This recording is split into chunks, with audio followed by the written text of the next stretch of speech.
Aujourd'hui âgé de 72 ans, le professeur Sir Roy Meadows a déjà été jugé et condamné à mort pour faute professionnelle. Il est peu probable qu'il exerce à nouveau, quelle que soit la décision du Conseil médical général. Les chances qu'il soit appelé à témoigner comme expert à l'avenir sont quasiment nulles. La conclusion d'une commission du GMC hier a été que cette autorité internationale en matière de mort subite du nourrisson avait fourni des preuves erronées et trompeuses lors du procès de Sally Clark. Madame Clark a été reconnue coupable du meurtre de ses 2 fils et a purgé 4 ans de prison avant de faire appel avec succès. Le témoignage de Sir Roy, selon lequel le risque de mort subite du nourrisson pour 2 enfants au sein d'une famille aisée comme celle de Madame Clark était d'1 sur 73 millions, a été l'élément crucial qui a permis cette condamnation. Suite à l'appel de Madame Clark et aux questions qui planent sur d'autres affaires où il a été cité comme témoin expert, Sir Roy n'a pas seulement été discrédité. Il est devenu une figure de haine d'une ampleur inouïe, surtout parmi les femmes. Les passions dirigées contre lui sont d'ailleurs compréhensibles. Madame Clark et les autres femmes n'ont pas seulement perdu leur bébé. Si elles en avaient eu d'autres, elles ont été privées de leur éducation. Elles ont également subi une diffamation encore plus destructrice que celle dont souffre Sir Roy Meadows aujourd'hui. Aucun crime n'est autant mystifié et ne suscite autant d'indignation morale que le meurtre d'un enfant par une mère. Depuis Médée, les femmes qui tuent leurs enfants sont considérées avec la plus grande férocité. J'oserais dire, par les hommes, comme la perversion personnifiée et la nature trahie. Même lorsque la médecine moderne identifie la dépression postnatale comme cause, cette aura de suspicion est rarement dissipée. Être faussement accusé de meurtre de mère est un sort plus amer que d'être accusé à tort de presque n'importe quel autre crime. Il est tout à fait raisonnable que Madame Clark et d'autres souhaitent trouver un responsable. Il est également raisonnable qu'ils blâment la personne dont le témoignage douteux a entraîné leur condamnation injustifiée. Pourtant, je ne peux m'empêcher d'éprouver une certaine sympathie pour ce pédiatre aux abois. Et si j'étais sa femme ou un membre de sa famille, j'éprouverais non seulement de la tristesse, mais aussi une colère féroce pour lui. Le témoignage de Sir Roy a peut-être contribué à une erreur judiciaire, mais il existe tout un système philosophique, scientifique et judiciaire qui porte autant de responsabilités que lui.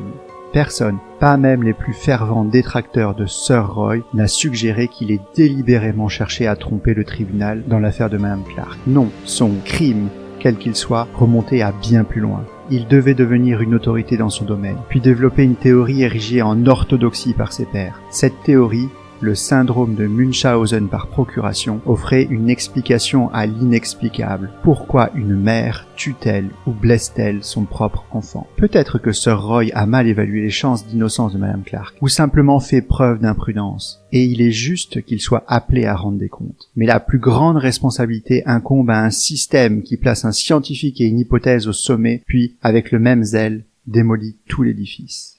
C'est ainsi que la journaliste et éditorialiste en chef, Marie Dejewski, dans un édito intitulé Sir Roy Meadows should not take all the blame et sous-titré He was the expert witness of choice, but he was only a witness, défend Sir Samuel Roy Meadows le 14 juillet 2005 en une The Independent, le quotidien britannique de centre-gauche. Mais pourquoi fallait-il ou non défendre le professeur Roy Meadows? Quel était ce procès qui lui vaut d'être cloué au pilori et, selon la journaliste et d'autres soutiens de poids plus tard, mis au banc de la communauté médicale et judiciaire de tout un pays?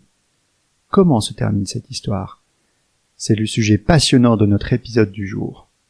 Bonjour, bonsoir, vous écoutez Medicine City, le podcast de True Crime médical francophone. Nous explorons ensemble les recoins les plus sombres de la cité médicale humaine. Je suis Falsiparum.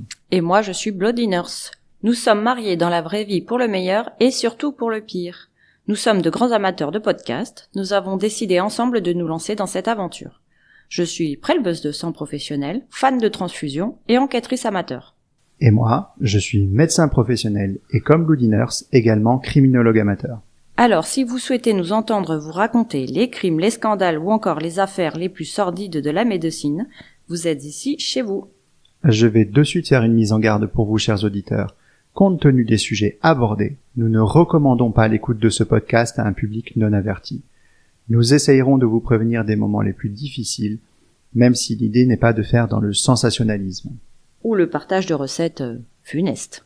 Non, ça c'est sûr, c'est pas un blog de cuisine ici. Mais sur ce Blue Dinners, ne serait-il pas temps d'enfiler nos blouses, nos stétos et nous plonger dans l'univers aussi fascinant que sombre de la santé humaine et de ceux qui la pratiquent? Allez, Falsiparum, allons-y. Mais juste avant, pensez à vous abonner à nos réseaux sociaux, nous laisser des likes et des commentaires. Oui, ou encore de nous rejoindre sur notre Patreon où vous trouverez du contenu bonus additionnel au fur et à mesure des épisodes et des saisons. Mais sur ce, je crois qu'il est temps de passer les portes de la ville. C'est parti. Et bonjour, Blue Dinners, comment tu vas ce soir? Très bien, et toi? Pas tout à fait ce soir, on enregistre un peu plus tôt que prévu. C'est pratique de pas voir les enfants, hein. Ouais, tout à fait. Dis, si je te parle de Roy Meadow, comme j'ai évoqué en accroche, ça te parle un petit peu? Tu m'en aurais pas un petit peu parlé en amont? Clairement, non, Non, ça te parlait pas, non. Non, pas du tout. Par contre, le syndrome qu'il a inventé, le syndrome de Munchausen par procuration, ça au moins de nom, il y a beaucoup de gens qui en ont entendu parler et c'est un peu un mythe, ce syndrome-là. Et ça vaut la peine, je pense, d'en parler. Bon, je t'avoue que moi je suis très très content de traiter ce sujet, que j'avais prévu de traiter pour le coup plus tard, probablement même pas dans la première saison. Et il se trouve que notre calendrier est un tout petit peu chamboulé par un événement qui est très très heureux et qui nous réjouit tous les deux, je pense, qui est que nous allons faire une collaboration avec un podcast que nous aimons vraiment beaucoup.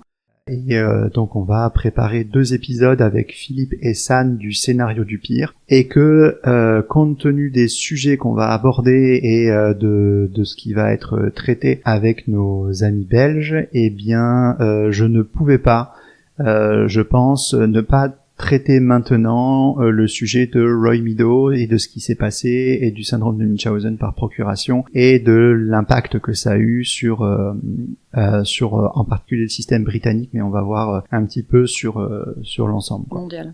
Ouais. Oui, je suis ravie de faire cette collaboration avec eux, donc j'ai vraiment hâte. On leur fait des gros bisous. Et t'es d'accord avec moi, Scénario du Pire, c'est un podcast qui s'est tranquillement installé dans notre top des podcasts. Complètement, qu'on écoute. Ils ont une très bonne présentation. Ouais. Ligne éditoriale vraiment particulière. Et ils sont très bons en cinéma aussi. Mm-hmm. Et on aime beaucoup. Et le petit plus qu'ils ont là sur cette saison, c'est d'avoir amené une Michelle, qui est canadienne, sociologue. Oui, il me semble qu'elle est sociologue. Et qui apporte vraiment un plus à leurs épisodes. C'est vraiment hyper intéressant. Donc une vraie recommandation d'écoute. Vraiment, je vous recommande vivement d'aller écouter leurs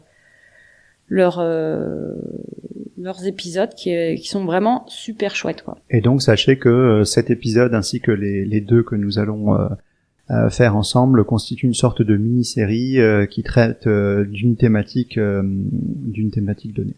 Voilà. Donc pour ce qui est de Samuel Roy Meadow, pour revenir à notre sujet, on parle ici d'une figure incontournable du XXe siècle dans son domaine, en l'occurrence la pédiatrie. En particulier, la pédiatrie médico-légale et l'expertise judiciaire.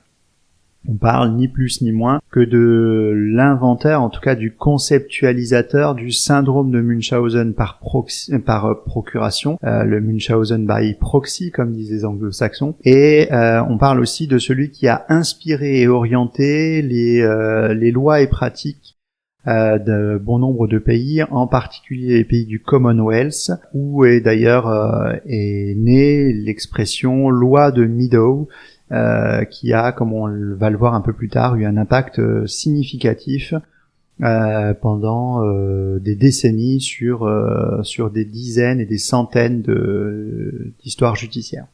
Allez, je te propose d'entrer dans le vif du sujet. Je vais commencer par une petite biographie de Samuel Roy Meadow. C'est ce que je préfère, avoir leur biographie en général. Un petit peu savoir d'où ils viennent, comment ça se passe. Alors, avant de devenir Sir Samuel Roy Meadow, Samuel Roy Meadow est né en 1933, donc au Royaume-Uni, dans un contexte de post-Première Guerre mondiale, avec une transformation profonde du pays, et en particulier du système de santé britannique. En fait, il est à l'âge de mes grands-parents. Il est toujours vivant, d'ailleurs.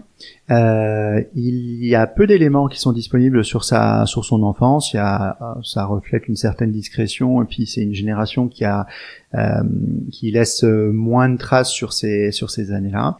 Ce qu'on sait, c'est qu'il fait ses études de médecine à la prestigieuse université d'Oxford, où il trouve un environnement académique très stimulant et où il va se distinguer par son sérieux et son attrait pour les disciplines analytiques, et en particulier statistiques. Il va décrocher son diplôme de médecin, en l'occurrence le Bachelor of Medicine et Bachelor of Surgery MBBS au Magdalen College en 1955.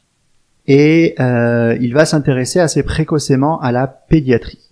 C'est un domaine qui est encore assez peu structuré à l'époque, mais qui est en plein essor, et notamment grâce à la mise en place, ça date de ces années-là, du NHS, le National Health Service.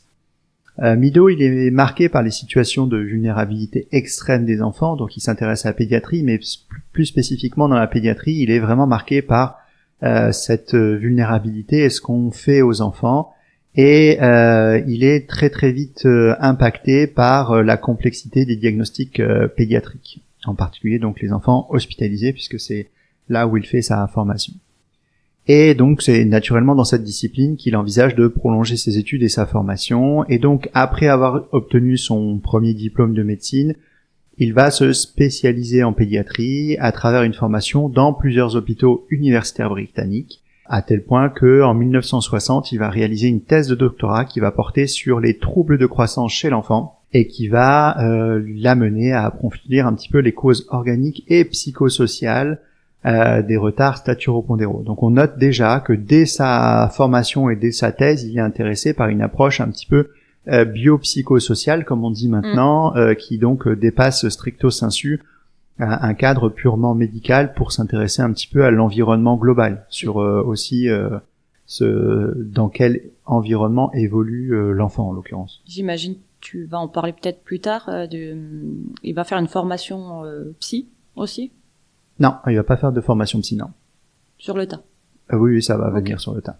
Donc son approche, elle est, comme je disais, marquée par une attention particulière à l'environnement, et en particulier dans cette approche-là, il va s'intéresser vraiment aux interactions intrafamiliales et au contexte dans lequel évoluent les enfants.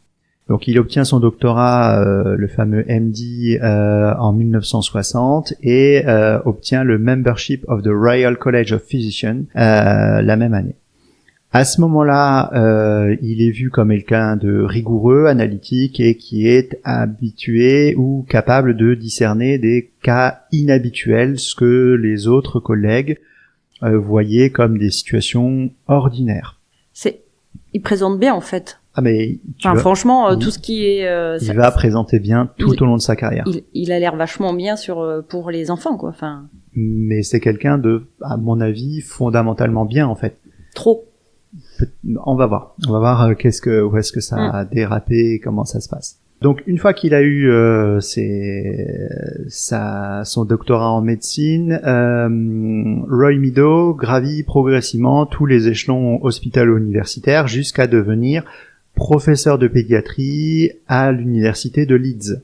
Là, il va diriger une unité spécialisée dans la protection de l'enfance, et donc ce poste de professeur va lui garantir une possibilité de pratique clinique avec une activité de chercheur, et aussi de développer son engagement, qui est vraiment un engagement fondamental. Il faut vraiment se garder ça en tête dans la prévention des abus faits aux enfants. Et donc il va comme ça petit à petit siéger dans plusieurs comités consultatifs médicaux, notamment au niveau du NHS, donc au niveau local ou national, et il va commencer à être sollicité pour des avis médicaux dans des cas judiciaires complexes. Et notamment, on commence à le solliciter parce que, comme je disais un peu plus haut, il est capable de discerner des choses que les autres ne discernent pas, notamment des cas qui mêlent médecine et suspicion de négligence parentale. Je te rappelle qu'on est dans les années 60 et que l'enfant était pas trop pris en compte. C'est ça. Déjà que c'est encore compliqué aujourd'hui, alors. Tout à fait. Dans les années 70, Mido il commence à publier de nombreux articles de cas, donc des case reports, et dans des revues prestigieuses. Il y a pas mal de revues qui sont concernées, notamment le British Medical Journal ou le Lancet. Et ces travaux portent sur des pathologies pédiatriques rares ou des situations cliniques incohérentes. Pathologies pédiatriques rares, c'est assez classique dans le case reporting médical. Hein, ça intéresse toujours de publier sur ouais, j'ai fait le diagnostic rare d'une pathologie. Bon, voilà. Mais par contre, c'est un peu atypique de commencer à publier sur des situations cliniques incohérentes, inhabituelles. Il en fait de la recherche scientifique en fait avec ça. Ouais, ça. Il commence vraiment à s'intéresser et en faire vraiment un sujet académique. Et en particulier, ce qui l'intéresse, lui, c'est quand les symptômes ne correspondent pas à des maladies connues. Voilà, il essaye de voir si c'est une nouvelle maladie à découvrir ou au contraire s'il y a quelque chose qui est atypique et sous-jacent. Il va commencer petit à petit aussi à s'intéresser aux décès d'enfants inexpliqués. En particulier à la répétition inhabituelle de symptômes aigus et qui sont suivis généralement par des examens médicaux qui n'apportent rien ou qui n'ont pas forcément d'objectif. Donc là, il commence à allumer un petit peu des drapeaux dans sa tête en se disant tiens, il y a un certain nombre de cas qui existent. Et tu me vois venir quand je dis ça, d'enfants qui présentent des symptômes inexpliqués, des symptômes aigus, répétés, on leur fait des examens, etc., etc. Et donc, lui, il commence à pas totalement exclure la possibilité d'une falsification ou de l'induction de ces symptômes-là par des tiers. Et les tiers les plus évidents d'un enfant, c'est ses parents. Et donc, il va commencer à ouvrir une nouvelle voie dans la compréhension de certaines formes de maltraitance. Ça, c'est vraiment l'apport de Roy Mido à toute la pédiatrie médico-légale, c'est d'avoir commencé à réfléchir comme ça et d'avoir structuré sa pensée comme ça. C'est pour ça que j'ai pensé un peu de temps là-dessus, parce que toute sa carrière et toute sa pensée, elle est vraiment partie de là. Ce qui fait que dans ses premières publications notables figure une étude qui va vraiment marquer son temps, qui est une étude sur les cas de mort subite du nourrisson. Donc le Sudden Infant Death Syndrome, le SIDS en anglais. Et donc Mido commence à essayer de distinguer les décès réellement inexpliqués de ceux qui pourraient cacher un homicide déguisé ou une négligence rare. Et là, ça aussi c'est une approche très très spécifique de Mido, c'est qu'il commence à proposer des critères contextuels. Et les critères contextuels, donc c'est en intégrant du contexte, notamment la multiplicité des décès dans une fratrie, l'absence de facteurs de risque classiques ou des incohérences dans les récits parentaux. Il y a quand même une sorte d'approche presque d'enquêteur en fait. Complètement. Et donc il propose des critères contextuels aux professionnels pour se dire faites attention, il y a peut-être quelque chose là-dedans. Et donc, bien qu'il essaye au début dans son approche et dans son article de la proposer avec prudence, ça va quand même fondamentalement influencer la façon dont les médecins et les coronaires, ceux qui étudient les causes de décès, vont interpréter certaines morts subites à domicile, parce que ça commence à infuser vraiment sérieusement. Et donc ça lui vaut une reconnaissance précoce dans le milieu médico-légal. Vraiment. Et cet ensemble-là, ce concept-là qu'il invente, il va le nommer syndrome de Munchausen par procuration. Donc il désigne une sorte de nouvelle entité. Et il faut bien comprendre que ce syndrome de Munchausen par procuration, pour Mido, c'est une forme de maltraitance où le parent, souvent la mère, manipule le système médical pour attirer l'attention sur soi, sur elle, par l'intermédiaire de son enfant malade. Il y en a plein des cas comme ça. Et ça, c'est révolutionnaire. Parce qu'en fait, elle introduit la possibilité que la figure de soins maternelle, la figure de soins en sens général, mais maternelle dans 99% de cas, la figure de soins maternelle, donc, est également une source de danger. Et ça bouleverse complètement les schémas classiques de prise en charge médicale, et donc, voilà. Parce que excuse-moi. Ouais. Ça prend en compte je sais pas si ça existait déjà à l'époque, le postpartum, où la mère peut devenir un danger, mais malgré elle, tu vois ce que je veux dire?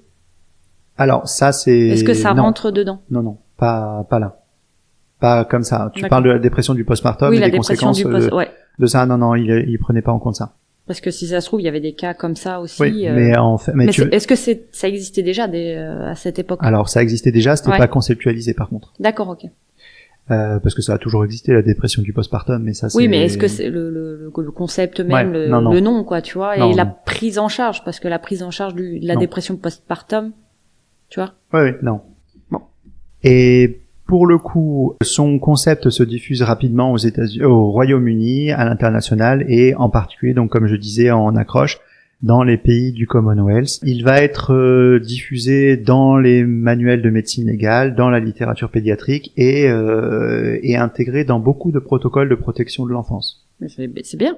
Oui, jusque-là, ça part d'une très très bonne intention. Oui, la protection de l'enfance, c'est un gars très sérieux qui fait les choses très correctement et qui pose un diagnostic de situation très très correct. Et donc dans les 2 décennies suivantes, dans les années 80-90, Meadows il devient vraiment une figure d'autorité incontestée dans la détection de la maltraitance infantile. Et cette figure d'autorité, elle a une aura mondiale et dans son pays, il va être sollicité comme expert judiciaire dans de nombreuses affaires pénales. Et ses ouvrages et publications vont être utilisés quand il n'est pas expert lui-même, comme référence par les professionnels de santé, les juges et les travailleurs sociaux dans les autres affaires. On va voir un peu plus tard que il a été impliqué dans beaucoup d'affaires. Lui-même donne des formations destinées aux médecins, aux magistrats, aux services sociaux, et donc son influence est telle que ces théories sont pas vraiment remise en cause en fait à cette époque-là. On parle des années 80-90. Ouais. Et à ce moment-là de l'histoire, il est vraiment vu comme le parangon du pédiatre engagé dans la protection de l'enfance. C'est vraiment la personne indéboulonnable sur son piédestal qui a ouvert la voie à tout le monde. Il faut vraiment le voir comme ça, quoi. Mais ça va s'étioler un petit peu, ça. Donc comme je disais, le syndrome de Munchausen par procuration, c'est un trouble inventé et qui a été décrit par Samuel Roy Meadows, donc dans son article qui a été publié dans Archive of Disease in Childhood, donc en 1977. Le syndrome de Munchausen par procuration, il est inspiré d'un autre syndrome de Munchausen, le syndrome de Munchausen classique, qui est lui un trouble psychiatrique qui était déjà décrit et dans lequel un individu simule ou provoque par lui-même des lésions sur lui-même pour attirer l'attention.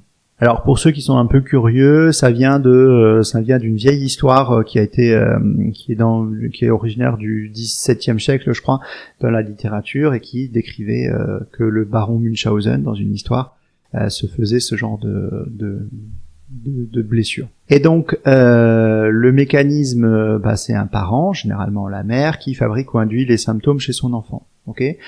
Et pour ça, Roy Meadows commence à insister sur des points qui doivent attirer l'attention sur les parents. Donc ça, c'est ce qu'il donne dans ses livres, dans ses revues, dans ses articles et dans ses formations. Donc les points de vigilance et les points qui doivent attirer l'attention selon lui pour comprendre et imaginer ou envisager un syndrome de Munchausen par procuration, selon lui, c'est que le parent a une présentation attentionnée face aux professionnels de santé. Ouais. C'est quand même limite, quoi. Enfin, je sais pas. Il est attentionné. Faut avoir quoi comme comportement face aux professionnels de santé? Il est attentionné, mais il est très très très présent à l'hôpital. Donc peut-être un peu trop attentionné, tu vois ce que je veux dire? Ouais. Et pour le coup, très présent, mais aussi très impliqué. Et en fait, c'est des profils qui sont tellement présents, tellement impliqués et tellement proches des équipes qui essayent de sympathiser un petit peu. Et c'est des gens qui peuvent paraître très appréciés des personnels et des équipes médicales, tu vois. Donc ça, il commence à dire, si vous avez des gens qui se présentent comme ça, faites attention.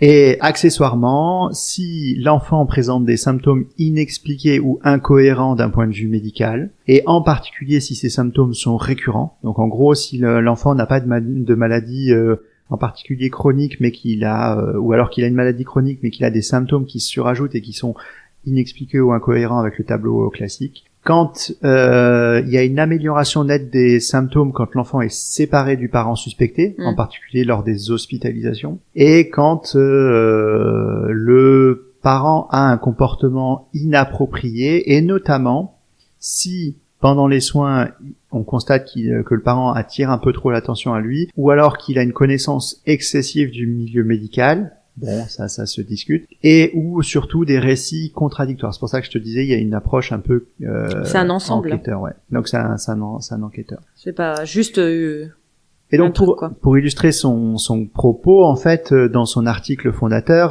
Roy Meadow nous décrit 2 cas emblématiques. Le premier, c'est celui d'une mère qui affirme que son enfant souffre de vomissements et de diarrhée persistants et qui va l'amener à avoir de nombreuses hospitalisations.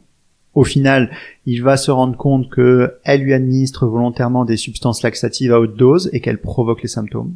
Voilà. Il va la confronter à un moment. Et le second cas évoque un nourrisson qui est hospitalisé à plusieurs reprises pour des saignements inexpliqués et en particulier au niveau urinaire.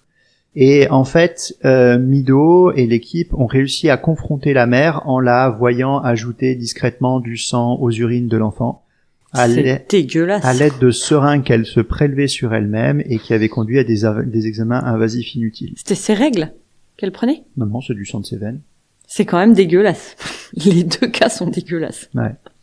Enfin, les 2 possibilités. Et donc, en fait, il commence à montrer un peu l'ingéniosité qui est déployée par certains pour tromper les médecins, mais surtout, il insiste sur le fait que, au milieu de tout ça, il y a quand même un enfant qui est ultra vulnérable, qui est absolument vulnérable et qui est vu comme, qui est utilisé surtout comme un objet pour satisfaire un besoin psychologique chez l'adulte. Meadow qualifie d'emblée ses comportements adultes pour le coup d'abus médical, medical abuse, et insiste sur la gravité physique et psychologique des actes souvent commis sans conscience apparente de leur dangerosité. Donc il y a un problème psychologique et que ça peut aller tellement loin que on fait vraiment beaucoup de mal aux enfants. Et en fait, il va plaider pour une prise en charge médico-psychiatrique du parent et une mesure de protection immédiate de l'enfant, y compris si nécessaire par une séparation. On est vraiment sur du mais c'est révolutionnaire pour l'époque quand même, les années 70, se dire les parents peuvent faire du mal à leur enfant, il faut protéger l'enfant est quelque chose, est un individu à part entière. Enfin, on est sur du quelque chose de très très atypique. Quand tu regardes, ça faisait pas si longtemps que ça là, que l'anesthésie avait été mise en place pour les enfants lors des opérations. C'était 1950, je crois, par là. Ouais, ça dépend des pays, mais c'est sûr que pendant longtemps, on a considéré, et notamment les nourrissons, qu'ils n'avaient pas de douleur, et c'est ça. Donc, il y a rien de surprenant là-dedans, finalement. Ce qui fait que, comme on part sur des bases qui apparemment sont intellectuellement correctes et une moralité un peu saine, globalement, les milieux médicaux réagissent globalement positivement à la publication de Meadow, en particulier aux États-Unis, mais en pratique dans tous les pays anglo-saxons. Et c'est rassurant. Ouais. Et en fait, là-dedans, il y a quand même beaucoup de pédiatres et de psychiatres et de travailleurs sociaux qui se mettent à reconnaître des situations et des descriptions qu'ils ont déjà rencontrées, mais qu'ils n'ont pas pu nommer parce que le nom n'existait pas. Donc, pour eux, pour tous ces gens-là, le syndrome de Munchausen par procuration commence à apparaître comme un outil pour détecter des formes rares mais graves de maltraitance et jusque-là qui sont peu comprises. Et donc, ce fameux syndrome de Munchausen commence à être intégré, comme je le disais un peu plus haut, à des programmes de formation, et en particulier en pédiatrie sociale, en médecine légale, en psychiatrie. Et de nombreux hôpitaux vont écrire des protocoles d'accueil qui incluent directement ces critères diagnostiques-là. Donc en l'occurrence, les suspicions cliniques vont faire l'objet de fiches d'alerte, il va y avoir une vidéosurveillance, il va y avoir des dossiers médicaux qui sont partagés en équipe, avec, comme c'est une approche biopsychosociale, forcément des choses qui sont aujourd'hui un peu plus modernes, comme des staffs ou des choses comme ça, qui n'étaient pas dans l'esprit de l'époque nécessairement. Et donc c'est important de voir que ça a vraiment fait florès à l'époque. Et toi, tu l'avais vu pendant tes cours de pédiatrie, on va dire. Je t'en parlerai un peu plus tard. Nous, Ouais. le syndrome de Munchausen par procuration, on n'en parle pas vrai. Enfin, c'est un peu autre chose en France. D'accord, ok. Ouais, on a été un peu moins en France Impacté. impacté, ouais. Ok.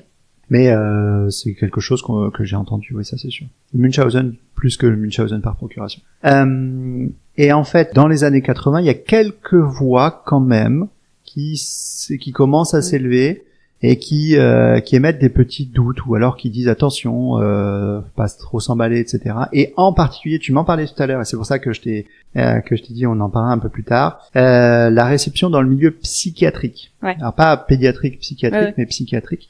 Il y a certains psychiatres qui dénoncent un fondement qui est pas totalement basé sur du diagnostic formel, que le syndrome de Munchausen classique et a fortiori le syndrome de Munchausen par procuration n'a pas vocation à intégrer les grandes classifications, en particulier le DSM. Donc il y a des psychiatres qui ont un peu de doute en disant c'est trop flou. Il y a des juristes aussi qui disent attention, c'est bien d'avoir pensé à ça, mais les critères sont quand même un peu flous et très interprétatifs, et puis qui intègrent beaucoup de choses qui sont très contextuelles et pas forcément de preuves. Parce qu'imagine que le soignant, il trouve que la mère est trop intrusive, Ouais. alors que Tout à fait. juste parce qu'il aime pas sa tête ou parce qu'il y a quelque chose qui lui revient pas, mais en fait il se trompe, ou alors parce qu'il est trop fatigué, ou tu vois, il y a un million de raisons de se tromper, quoi. Ah bah complètement. Et pour le coup, donc les juristes commencent à dire attention, des critères flous, c'est un risque d'abus d'interprétation et risque de signalement injustifié. C'est toujours pareil, hein, c'est où est-ce qu'on met le curseur, est-ce qu'on met un curseur très sensible et quitte à avoir des fausses interprétations, ou est-ce qu'au contraire on met un curseur très peu sensible et on laisse passer plein de cas, quoi. Ouais, mais le problème c'est qu'il faut savoir trouver le juste milieu, quoi. Avant Roy Meadow, le curseur n'existait pas, donc tous les cas passaient au travers, sauf les cas extrêmement graves ou avec témoin, quoi. Et en fait, voilà. Et il y a aussi dans les années 80 quelques groupes féministes qui, pour le coup, s'inquiètent de l'image véhiculée, de la mère pathologique, manipulatrice, dangereuse, et qui entre en contradiction avec les représentations dominantes de la maternité, voilà. Ouais, mais en même temps, on a tellement peu protégé les enfants. Enfin, tu vois. Ouais. Mais après, c'est compliqué, quoi. Je trouve. Oui, mais là pour le coup, les féministes sont dans leur rôle aussi de défendre oui, tout à fait. l'image de la femme et que voilà. Bon, autant te dire que ces critiques-là dans les années 80 passent un peu sous le radar. On les retrouvera plus tard, mais ça restera des réserves et là, pour l'instant, la carrière de Roy Meadow et ses théories est pas du tout mise en jeu. Okay. Ce qui fait que je vais te faire un petit panorama de l'intégration des théories de Meadow dans les contextes médicaux réglementaires un peu dans tous les pays, en particulier anglo-saxons. Mais te préciser d'emblée que le terme syndrome de Munchausen par procuration ou les théories de Meadow n'ont jamais été jusqu'à être incluses littéralement dans les lois des différents pays. Il n'y a pas de loi qui portait, voilà. Mais clairement, elles ont impacté les procédures de repérage, les signalements, et on va le voir, la jurisprudence aussi. Ah mais justement, c'est ce que j'allais dire façon jurisprudence, quoi, en fait. Oui, ça a été intégré comme ça, et pour le coup, ça a marché plutôt comme ça. Donc au Royaume-Uni, clairement, donc comme je disais, les protocoles de signalement des services sociaux, les formations hospitalières pédiatriques, et donc la jurisprudence de ce qu'on appelle les family courts et les crown courts, clairement prennent fait et cause et s'inspirent très très fortement des théories de Meadow. Et parfois, même quand il est amené à témoigner lui-même, son avis devient central. C'est vraiment la pièce maîtresse. Mais on va voir que un peu plus tard, il va y avoir des affaires qui vont déclencher la chute de Meadow, en particulier l'affaire Sally Clark que j'évoquais en accroche. Et à partir de 2004, le Children Act 2004 intègre une définition vraiment plus prudente des abus médicaux. Sans prononcer le... Ouais, vraiment en étant syndrome un peu plus... de Munchausen. C'est ça, ouais, c'est ça. À vos souhaits. Et d'ailleurs, ce syndrome-là, en tout cas les mentions qu'il peut y avoir, ça sera de fabricated or induced illness, c'est le FII, qui est un terme un peu plus neutre et qui va dire qu'on a induit ou fabriqué une maladie. Voilà. Ok. Et pour le coup, donc le Children Act de 2004 va aussi proposer l'interprétation que des statistiques seules ou des diagnostics uniques ne peuvent à eux seuls justifier un retrait d'enfants. D'accord, donc, ok. Voilà. Et ça, on comprendra un peu plus tard quand j'aurai parlé de Sally Clark. Aux États-Unis, on est un peu plus prudent et on essaye d'encadrer un peu plus. Donc là aussi, il y a une reprise assez large dans tous les protocoles hospitaliers. C'est utilisé dans beaucoup de services de protection de l'enfance et c'est des théories qui sont ouvertement discutées dans les tribunaux familiaux et criminels. Mais pour le coup, la psychiatrie aux États-Unis est un peu plus puissante et a un peu plus de voix, et donc rejette le diagnostic de syndrome de Munchausen comme élément unique d'inculpation. Et suite à la controverse de non, là dès les années 80. D'emblée, ils reconnaissent pas ce syndrome comme étant une entité psychiatrique à part entière. D'accord. Ils l'utilisent en le modelant, quoi. Ouais, Okay. D'ailleurs, ils préfèrent utiliser ce qu'on appelle une autre entité qui est le factitious disorder imposed on another, le FDIA, quoi en français on appelle trouble factice imposé à autrui. Et donc ce terme-là, ce concept-là va petit à petit être de plus en plus utilisé, donc même avant les controverses Mido. D'accord. Et jusqu'à intégrer le DSM, donc le manuel de référence des troubles psychiatriques en 2013 sous le nom de FDIA chez les Anglais et donc TFIA. Du coup, en français. C'est un peu plus donc détaillé en fait, peut-être chez eux. Philosophiquement, ils sont très très proches de Mido. Ouais. Par contre, de façon factuelle et quand il s'agit de condamner, ils ne condamneront pas que sur les critères de Mido. D'accord. Contrairement à ce qu'on fait. Eux, ils rajoutent des éléments un peu plus psychiatre peut-être. En fait, ils ont besoin d'un peu plus de faits. D'accord. Un peu plus de preuves. Ok. Un pays qui, pour le coup, est allé beaucoup plus loin que l'Angleterre, ouais. C'est l'Australie. Alors là, pour le coup, la réception a été très rapide et jusque dans les années, dès les années 80 et jusque au début des années 2000, l'Australie vraiment aura pris à cœur les théories de Mido. D'ailleurs, la loi de Mido est vraiment utilisé comme argument massu en cours et c'est quelque chose qui a valeur de quasi preuve là-bas d'emblée. Okay. Maintenant, après les polémiques britanniques et ce qui s'est passé au niveau de Sally Clark, les tribunaux vont exiger 2 expertises médicales indépendantes et là aussi on va essayer d'effacer un petit peu les erreurs du passé. Parce qu'il va y avoir des erreurs, on en parlera. Et pour le coup, le terme de syndrome de Munchausen par procuration va être abandonné au profit de celui de induced illness, donc le II. Mm. Et donc on va essayer d'avoir une approche beaucoup plus rigoureuse. Mais vraiment, l'Australie a été probablement le pays où les théories de Mido ont été le plus intégrées et le plus loin. Les plus jusque-boutistes. Ouais. Ok. Au Canada maintenant,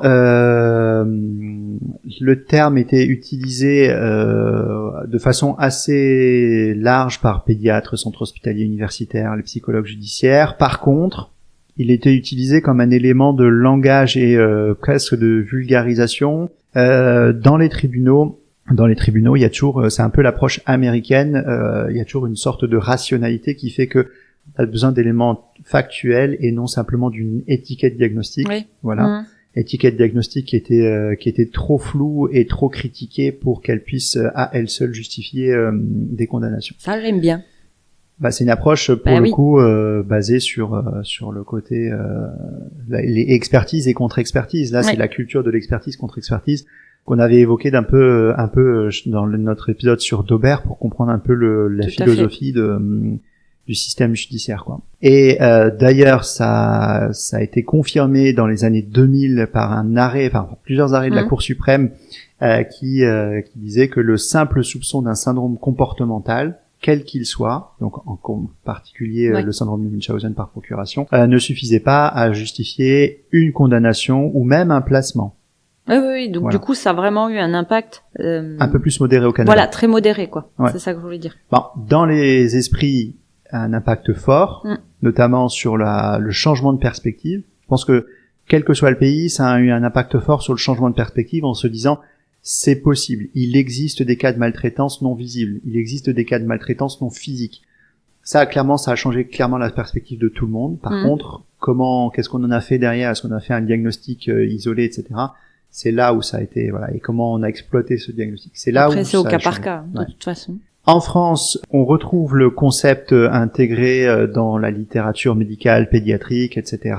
Il y a eu des traductions de Mido qui ont été faites. Il y a eu des expertises qui mentionnaient ce syndrome-là. Mais dans la formation des médecins, il y avait un peu plus de réserve, un peu plus de prudence. Et que ce soit le Conseil national de l'ordre des médecins et la Cour de cassation ont tous les deux insisté sur une nécessité absolue d'une preuve matérielle préalable à toute expertise. Donc on ne s'appuie pas que sur du contextuel. Oui. Et il faut utiliser le doute méthodologique systématiquement. Voilà. C'est une approche qui a été un peu reprise aussi en Allemagne et dans les pays scandinaves. Pour le coup, dans les autres pays, il n'y a pas eu vraiment d'impact. Voilà. C'était donc un sujet essentiellement du Commonwealth et qui a été plus ou moins intégré. Mais pour revenir au Royaume-Uni, jusqu'à l'affaire Sally Clark, dont on va parler juste après, il faut savoir que dans les 2 décennies qui ont précédé l'affaire Sally Clark, c'est 258 dossiers avec condamnation de la mère qui ont été traités avec les théories de Roy Mido. 258 dossiers. Ok. Voilà, et qui ont abouti à des condamnations. Sur 20 ans? Sur les 20 ans. Oui, mais ça reste ça. Oui, alors c'est 258. Alors je sais pas quel est le nombre de réels coupables sur les 258. Si tu veux, si ça se trouve, il y a 250 qui étaient pas coupables. Mais ça reste peu sur 20 ans, quoi. C'est tout le débat, et notamment sur quelle dureté doit avoir la justice. Une justice très dure, c'est le risque de condamner des innocents sans qu'ils aient besoin normalement d'être condamnés. Mais avec la grande probabilité de condamner tous les coupables. Et une justice beaucoup moins dure, c'est de se dire, je condamne pas d'innocents, mais par contre je laisse passer des coupables. Et en fait, c'est une question de curseur, en fait. Ouais, après on condamne pas des innocents, mais on protège des enfants. C'est ça. Je sais pas qui a raison, qui a tort, de toute façon, c'est très compliqué, quoi. Ouais. En fait, le mieux, ça serait de condamner les coupables et de sauvegarder les enfants. Ouais. Tout simplement. Mais sauf qu'en fait, il y a aucune Oui, parce que je vous parais un peu dur, là, sur ce que je viens de dire, mais en fait, c'est pas forcément ce que je pense, c'est vraiment des questionnements, quoi. Aucune justice n'est complètement parfaite, et c'est un peu le problème, quoi. C'est très compliqué, en plus, hein. Et donc là, je vais entrer un peu plus dans le détail, et je vais te parler, parce qu'on a quand même une petite vocation scientifique dans ce podcast, je vais te parler de statistiques, et on va entrer un petit peu dans l'affaire Sally Clark. J'adore les statistiques. Et en particulier, il faut vraiment qu'on clarifie cette histoire de 1 sur 73 millions qui a été évoquée en accroche, et qui... Et dont on entend parler tous les jours, bien sûr. En tout cas, ça a vraiment impacté tout ça. Donc l'affaire Sally Clark, c'est vraiment la plus emblématique au Royaume-Uni des dérives de cette pensée-là, et donc de cette utilisation un peu non maîtrisée des statistiques. Donc je vais passer assez vite sur l'affaire, mais je vais quand même préciser que Sally Clark, c'était une avocate britannique, mère de 2 enfants. En 1996, son premier fils Christopher meurt à 11 semaines de vie. Il meurt à domicile. Spontanément, comme ça, mort subite du nourrisson. Ouais. Une autopsie est menée et elle conclut à une mort subite du nourrisson. En 1998, son second fils, donc entre-temps, elle n'a pas eu d'enfant, son second fils, Harry, meurt à 8 semaines de vie. Là, un médecin note sur l'autopsie, des lésions internes et une infection non traitée. Et il conclut à des signes potentiels d'agression. En tout cas, il s'est passé quelque chose, une cause extérieure qui a fait qu'il y a des lésions internes et une infection non traitée. J'ai pas de précision sur quelles étaient les lésions internes, enfin quelle cavité était concernée, mais a priori c'était pas des lésions sexuelles. Ce que je peux dire. Oui. Donc moi je pense que c'est plutôt des lésions intrabuccales en fait qui ont été vues en lien avec une infection, on verra plus tard. D'accord. En 1999, elle est formellement accusée d'avoir tué ses 2 nourrissons et doit donc se défendre en cours. Et là, l'expert qui est appelé comme expert médical, c'est Sir Samuel Roy Meadow en personne. Mm-hmm. Donc en 1999, son syndrome de Munchausen par procuration a 22 ans et il est l'expert mondial, c'est le star de sa discipline, il est vraiment au sommet de son piédestal, il y a rien qui peut le déboulonner a priori. C'est vraiment le pilier de la pédiatrie médico-légale. Donc sa parole, elle a une valeur considérable. Et puis il est très habitué à fréquenter les cours, contrairement même si Sally Clark elle est avocate. Là, elle est plus dans sa posture d'avocate et dans son rôle de mère qui a été accusée de double infanticide. Autant te dire qu'elle est plus fragile que Samuel Roy Meadow. Lors de son intervention, donc Samuel Roy Meadow, il va avancer un argument frappant. Il va dire: la probabilité que 2 enfants d'une même famille décèdent naturellement de mort subite du nourrisson est de 1 sur 73 millions. Ça fait beaucoup. Ouais. Bah, du coup, ça fait très peu, parce que c'est une très faible probabilité. Oui, non, mais... Oui, c'est ça. J'ai compris ce que tu voulais dire. Donc, ce chiffre, il est impressionnant. Et il va être perçu comme une quasi-certitude de culpabilité par le jury. Vraiment. Comme parce qu'ils ont eu la même réaction que toi, ça fait beaucoup. Mais d'où il sort ce chiffre? Clairement pas de nulle part. En tout cas, pas totalement. J'espère qu'il a pas sorti ça comme ça. Non. Et en fait, il va très très doctement expliquer au jury sa théorie. Il faut bien se rappeler que Roy Meadow, il est le premier convaincu de cette théorie. Il est donc très très fortement convaincu ou très facilement convaincu que une mère qui a connu 2 morts subites du nourrisson est suspecte. Voilà, il est pour lui, on parlait de curseur judiciaire tout à l'heure, pour lui, il y a beaucoup de cas de maltraitance faite aux enfants qui passent sous le radar. Donc sa vie, son credo, son obsession, c'est je dois détecter les cas de maltraitance et je dois protéger les enfants. Voilà. Et donc, comme pour les autres affaires, pour l'affaire Clark, ses conclusions se basent sur 2 piliers interprétatifs. Le premier, donc c'est médico-légal, classique, il va concerner les causes de la mort des enfants. Et comme il n'y a pas de cause évidente retrouvée, pas de strangulation, pas de signe d'étouffement, pas de plaie, pas de fracture, et les enfants sont morts sans cause extérieure apparente, ils sont morts sans raison, ils sont morts d'une mort subite du nourrisson. La cause médico-légale classique interprétative. Et la seconde, c'est statistique. Et alors là, accrochez-vous, on va y aller un petit peu quoi. Roy Meadow le sait, il l'annonce doctement, comme je disais, dans une famille de catégories socio-culturelles supérieures. Je rappelle que Sally Clark est avocate, instruite, aisée. Non-fumeur, avec une mère âgée de plus de 26 ans. La probabilité d'une mort subite du nourrisson, c'est de 1 sur 8543. C'est déjà plus faible. C'est de la statistique pure, dure, sans contexte. Le problème vient pas de là. Ça, c'est vraiment de la statistique. Et d'ailleurs, Sally Clark, elle n'a pas été poursuivie pour son premier enfant mort. Elle a été poursuivie pour son second, survenu 13 mois plus tard. Ouais, tout à fait. C'est celui-là qui a tout déclenché. Et donc Roy Meadow, il va expliquer à la cour que certes, il n'y a pas de cause identifiée et qu'on ne dispose pas de preuves directes incriminant Sally Clark, et que pour lui, elle est tout de même coupable et qu'il ne peut pas en être autrement. Ça attaque très très fort. Ouais. Et en fait, donc il sort ce chiffre de probabilité de mort subite du nourrisson, 1 sur 8543. Et donc il explique que c'est ce que ça veut dire, que il faut 8543 Sally Clark avec un nourrisson exactement pour avoir une mort subite du nourrisson. Donc il explique que c'est très très faible déjà. 8543, c'est quand même pas mal. Rapporté au chiffre de naissance de l'époque, on est sur 1,16%. Voilà, donc il y a que entre guillemets que 1,16% des naissances qui finissent comme ça dans cette... Là où le bas blesse, c'est que la même mère, Sally Clark, elle est ici présente devant la cour, mais qu'elle a donné naissance à 2 enfants en l'espace de 13 mois, et que les 2 enfants sont morts. Et là, il va expliquer qu'en statistique, la probabilité que 2 événements indépendants se produisent, donc la probabilité que les 2 événements qui sont indépendants se produisent, c'est, il faut multiplier leurs 2 probabilités indépendantes à chacun.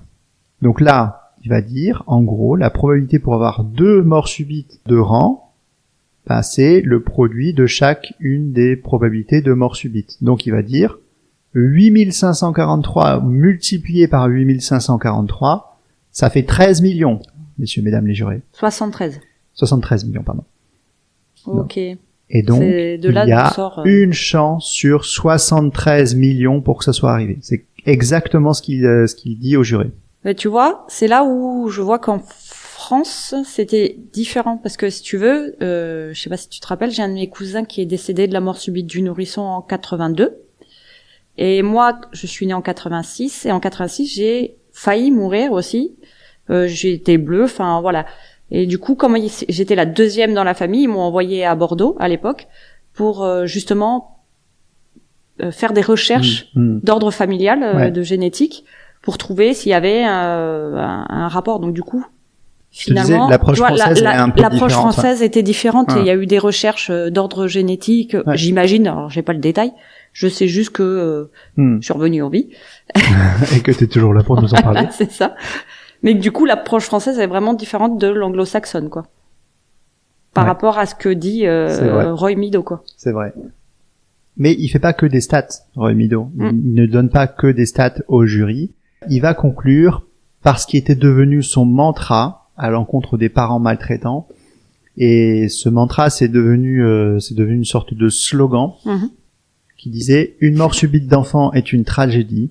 2 morts, c'est suspect.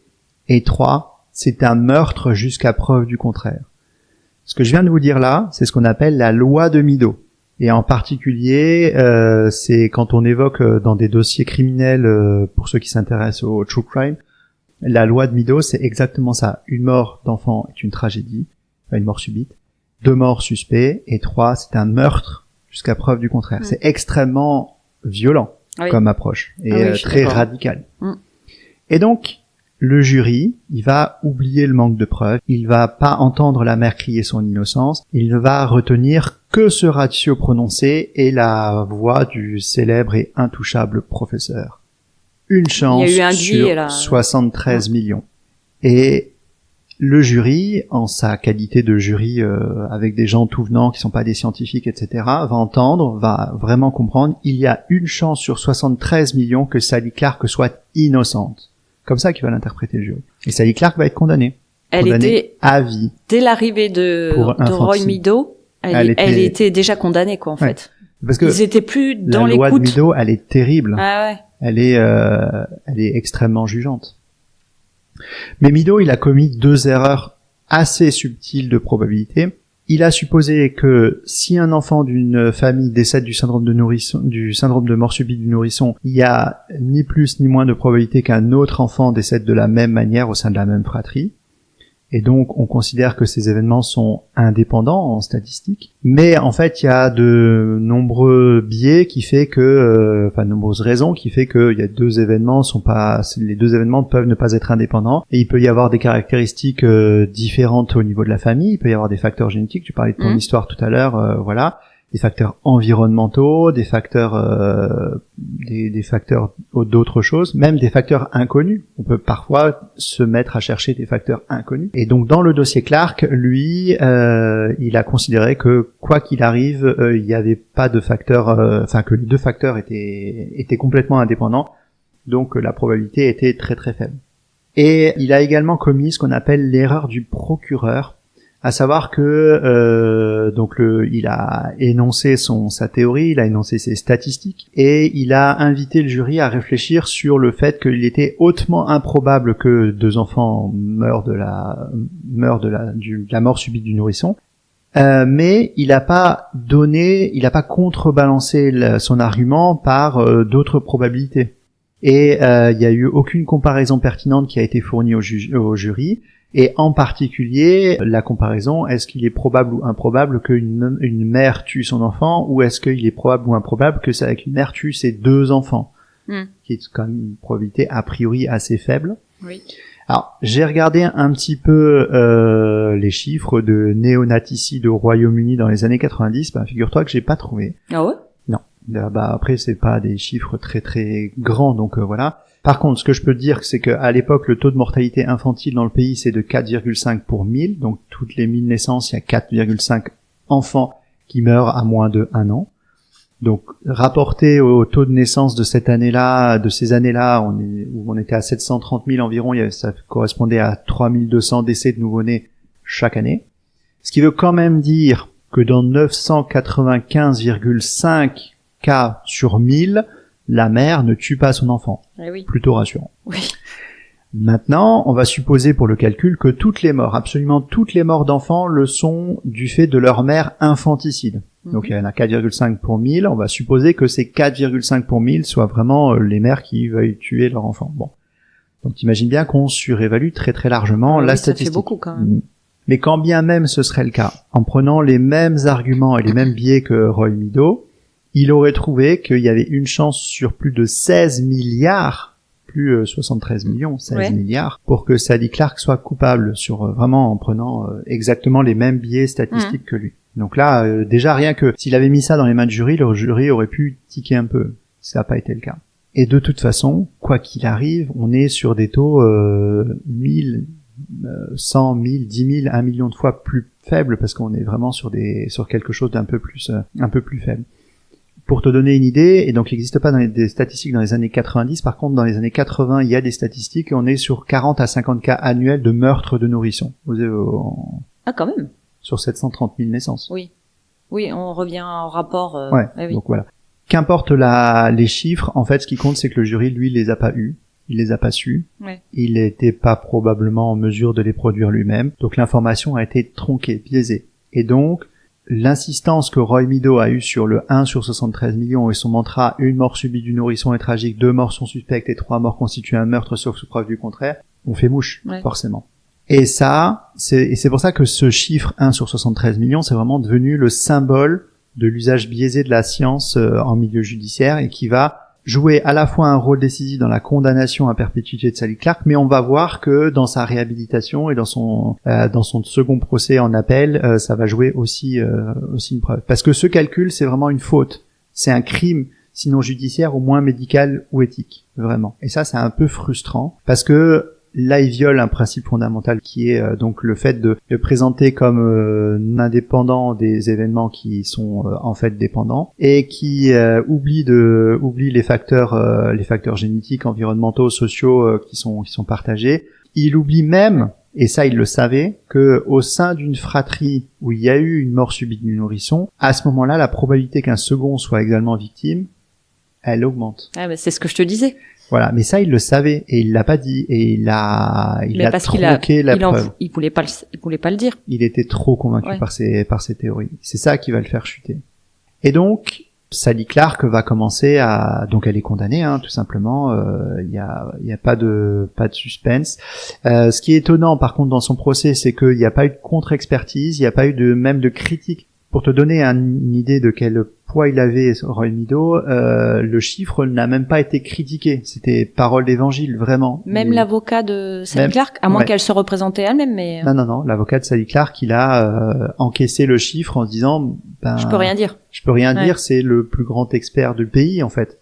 C'est celui qui sait. Donc j'admets le chiffre et j'essaye de commenter sur autre chose, autant te dire que ça n'a pas marché. Mais donc Sally Clark est condamnée, comme je le disais, mais cette condamnation va vraiment provoquer, pour le coup, une vraie déflagration dans le microcosme scientifique et intellectuel. Comme quoi, je n'étais pas le seul à être frustré quand j'ai lu un petit peu ces stats. Ouais. Et pour le coup, en particulier grâce au mari de Sally Clark et de la médiatisation de l'affaire, ça va entraîner une avalanche de réactions, et en particulier dans les milieux scientifiques, médicaux et juridiques.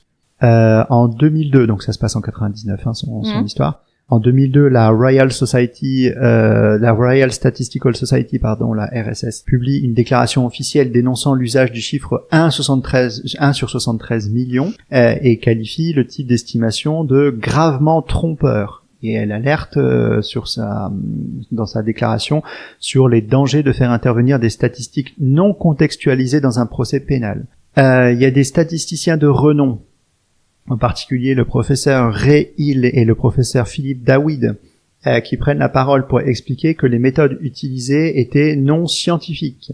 Ils vont même comparer l'intervention de Meadows à un abus d'expertise. Le biais de son statut. Ouais, tout à fait. Okay. Et dans les colonnes du British Medical Journal et du Lancet, il y a vraiment une bataille d'éditoriaux qui appellent comme à une réforme des usages des témoignages, à dire que le médecin n'est pas un statisticien, etc., etc. En bref, on peut pas simplifier simplement une affaire à un raisonnement probabiliste ou à un chiffre choc. Oui, moi ça m'aurait paru intéressant de faire venir en lui contre-expertise et une contre-expertise, mais avec des vrais statisticiens en fait. Et en fait, c'est pour ça qu'au Canada et aux États-Unis, ça a jamais pris autant d'ampleur qu'au Royaume-Uni, parce qu'au Canada et aux États-Unis, ils ont la culture de la contre-expertise et du débat au milieu de la cour. Oui, quoi. Bien sûr. Et le jury ne peut pas se faire une conviction que sur un seul point de vue. Et ça, pour le coup, au Royaume-Uni, ça manquait un peu. Mais donc ces éléments ont déclenché une prise de conscience nationale et vraiment se dire qu'il fallait reformer les juges, les jurys à l'interprétation des probabilités, ou au moins s'ils n'ont pas la compétence en interne, d'avoir une pluralité des expertises contradictoires en fait. Et Sally Clark, c'est pas la seule affaire qui va mettre le feu aux poudres. Et en fait, il y en a trois procès qui vont se dérouler. Sally Clark, donc, en 2002, elle passe en cour d'appel, cour d'appel criminelle, qui accepte de réévaluer l'affaire. Là, pour le coup, munie de beaucoup plus de préparation et épaulée de beaucoup plus d'experts, elle va produire des critiques de l'argument statistique. Donc là, il y a des statisticiens qui viennent en appui en disant que le jugement de Meadows, il est gravement trompeur. Notamment, elle s'appuie sur les travaux de la Royal Statistical Society. C'est pas rien comme appui. Elle va critiquer aussi le caractère subjectif des expertises médicales et accuser une expertise médicale à charge, donc quelque chose qui est pas du tout neutre. Et enfin, elle va aussi apporter des éléments matériels et en l'occurrence des rapports bactériologiques qui ont été aussi tronqués dans le premier procès. Et on avait un peu oublié de montrer que le petit enfant, Harry, qui était décédé, donc le second, avait une infection à staphylocoque qui était par elle-même suffisante pour provoquer son décès. Ah, d'accord. Donc, mais ça, il l'avait pas ressorti, le médecin qui avait fait tu sais, qui parlait justement Non. Ils l'avaient pas vu? Ils ont écouté ils ont refait une... Oui, mais c'est à ce moment-là qu'ils ont vu c'est pour ça que je te parlais de lésions internes. Je pense que c'était une infection staphylococcique qu'ils ont repéré, mais en fait, ça a été négligé. Et la parole de Roy Meadows a été tellement puissante qu'elle a gommé tout le reste, en fait. Ouais, mais en fait, là, c'est le médecin légiste de base qui a fait Il était pas là Non, mais on est d'accord, mais c'est lui qui a fait lever un doute, puisqu'il a dit que c'était pas normal, au tout départ. Ils ont pris son rapport d'expertise, ouais. Il suffisait de le relire, en fait. Ouais. Donc la cour conclut que le verdict initial était injuste, en particulier en raison de la non-divulgation de preuves cruciales et la mauvaise interprétation des données médicales. Bon là, voilà, on enfonce des portes ouvertes, mais il fallait le dire. Et donc le 18 janvier 2003, après plus de 3 ans en prison, Sally Clark, elle est acquittée officiellement. Ah, c'est bien. Mais bon, cette libération va pas effacer les dégâts. Elle va être traumatisée, elle va souffrir de syndrome post-traumatique sévère, d'addiction et de troubles psychiatriques. À tel point qu'en 2007, elle va être retrouvée morte à son domicile, victime d'une intoxication à l'alcool et aux médicaments. La pauvre. Ouais. Sa vie a été détruite, quoi. Complètement détruite sa vie. Mais c'est ce qu'on disait en accroche, hein. C'est vu comme le pire des crimes, une mère qui tue son enfant, le pire des psychopathes qui tuent de façon très barbare sera vu moins pire qu'une mère qui tue son enfant. Ah bah oui, ça c'est sûr. Hein. Mais pour le coup, cette affaire-là va entraîner la révision de nombreuses affaires. Le professeur Roy Meadow, il va être suspendu par l'équivalent du conseil national, le conseil de l'ordre des médecins là-bas, qui s'appelle le General Medical Council, et la justice va demander une révision de l'ensemble des procès qui ont bénéficié à ça. Mais avant ça, en même moment, presque en même moment, il va y avoir deux affaires. L'affaire Angela Canning, qui se déroule littéralement au même moment, et Trupti Patel, qui va se dérouler un tout petit peu après. Angela Canning, elle, c'est une mère originaire du Wiltshire, qui voit, elle, 3 de ses enfants décédés au cours de la petite enfance. Donc Gemma, Jason et Matthew. Il y en a qui ont pas de bol, quand même. Et ces 3 décès sont attribués à la mort subite du nourrisson. Et là, pareil, elle est accusée en 2001, donc même moment, vraiment, du meurtre de Jason et Matthew. Donc elle est accusée juste après Sally Clark, mais avant son appel. Donc son verdict est prononcé. Là, elle est sur les mêmes arguments que Sally Clark. Elle est condamnée à la prison à vie. Et alors, c'était pas Roy Meadow qui était le témoin principal, mais c'était un expert qui avait exactement les mêmes idées. Et donc voilà. Quand Sally Clark, elle est innocentée, pour le coup, l'affaire Cannings est revue, et pour les mêmes raisons que Sally Clark, elle est innocentée également. Et donc la cour d'appel va annuler sa condamnation avec ordonnance d'analyse génétique qui pour le coup ont retrouvé une prédisposition familiale à la mort subite du nourrisson. D'accord. Et là aussi, ça avait été un peu ignoré lors du procès initial. Et enfin, il y a une troisième affaire qui va finir par mettre le dernier clou dans le cercueil de Roy Meadow, c'est Trupti Patel, qui est une pharmacienne d'origine indienne qui, elle, va perdre également 3 nourrissons entre 97 et 2001. Les décès sont d'abord attribués à la mort subite du nourrisson, puis sont également requalifiés en meurtre après signalement, voilà, la loi de Meadow, tout ça. En 2002, donc, elle va être inculpée des 3 meurtres. Donc, encore une fois, c'est à peu près en même temps, et c'est avant l'appel de Clark. Mais, donc, 2002, son procès commence, et il va se tenir en 2003. Sauf qu'en 2003, pour le coup, la méfiance vis-à-vis des théories de Meadow, elle est vraiment présente. Et Meadow est pressenti comme témoin, mais comme son nom, il est déjà couvert de honte, du coup, il va témoigner, mais ça va vraiment minimiser son intervention. Et le contexte a déjà complètement changé, en fait. Les juges sont devenus super prudents face aux arguments statistiques, et la défense arrive à mettre en avant d'autres événements, et en fait, finalement, Trupti Patel, elle est acquittée. Donc elle n'a pas été condamnée, mais elle est acquittée lors de son procès. Ouais. Alors qu'avant, un an avant, elle y passait, quoi. C'était sûr. Ce qui fait que, comme je disais, avec ces 3 procès-là, le département de la justice va ordonner la relecture de l'ensemble des 258 affaires dans lesquelles les théories de Meadow et les expertises ont été rendues, et que pour le coup, il va y avoir une 4e affaire où il y aura une dame qui a été condamnée à vie et qui sera relâchée. J'en parlerai un tout petit peu plus tard. Comme on est en Angleterre et que la presse anglaise aime bien le scandale et puis mettre de l'huile sur le feu, forcément les journaux vont se lâcher comme ils aiment bien se lâcher en Angleterre. Ils vont organiser vraiment une chasse aux sorcières, et le nom de Roy Meadow va devenir synonyme d'abus d'expertise. Il va y avoir des émissions télévisées, il va y avoir des documentaires, enfin c'est vraiment particulier, donc il va être mis le plus bas possible alors qu'il était vraiment au sommet de sa carrière. Le Conseil de l'ordre des médecins, donc le General Medical Council, va ouvrir donc une enquête disciplinaire contre Meadow, qui va donc aboutir à sa radiation en 2005.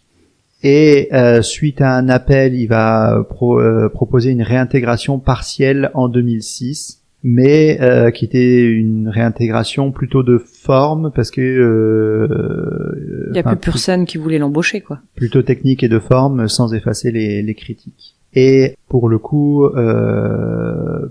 ouais, c'est quelque chose de très très lourd à porter pour lui. Alors, ce qui veut dire que il va falloir faire évoluer un petit peu le regard sur les théories, parce que tout n'était pas à jeter, mais on a abouti à quand même pas mal d'excès. Et il va falloir réévaluer donc le syndrome de Munchausen par procuration. Il va y avoir un certain nombre d'esprits qui vont réfléchir à ce qu'on peut définir. Ce qui manquait dans l'approche de Roy Meadows, c'est des critères diagnostiques objectifs. En particulier parce que ça reposait sur l'analyse du comportement du parent et donc qui d'emblée incitait à une interprétation subjective, voire à un biais de confirmation. C'est-à-dire qu'en fait, on pense un truc et on cherche tout ce qui va dans ce truc-là pour confirmer absolument ce qu'on veut. Et c'est comme quand tu dis est-ce que j'ai fait une bêtise? Bah en fait, les gens ils vont en trouver si tu demandes s'il y en a.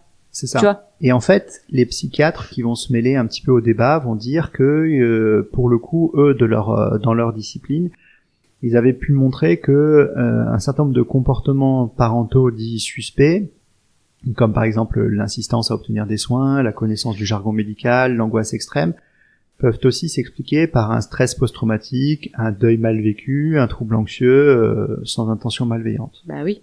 Donc en rejetant un petit peu l'idée que méfiez-vous systématiquement de ça, écoutez votre alarme intérieure.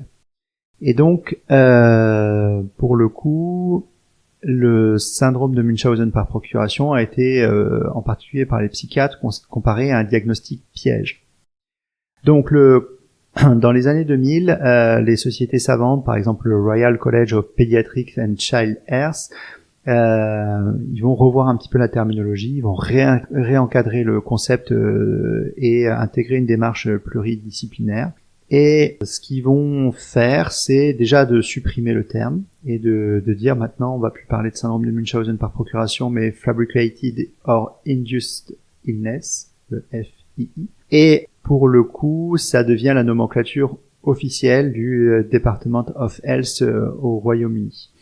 Donc ça vise à supprimer donc le syndrome le côté psychiatrique un peu flou. Encore une fois, il était pédiatre et pas psychiatre. Il va recentrer l'attention sur l'enfant qui est considéré comme victime d'un comportement de fabrication et de provocation de symptômes, quelle qu'en soit la cause, et il va encadrer strictement les conditions du diagnostic avec l'exigence de preuves médico-légales, comportementales, sociales, convergentes, et la validation collégiale des suspicions.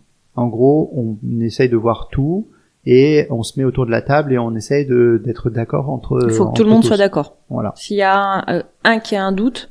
Tout à fait. En fait, l'idée, c'est de trouver un truc plus neutre et descriptif qui va éviter de pathologiser systématiquement le parent soupçonné. Vraiment, c'est le côté un peu... c'est là où Meadows était allé vraiment trop loin, quoi.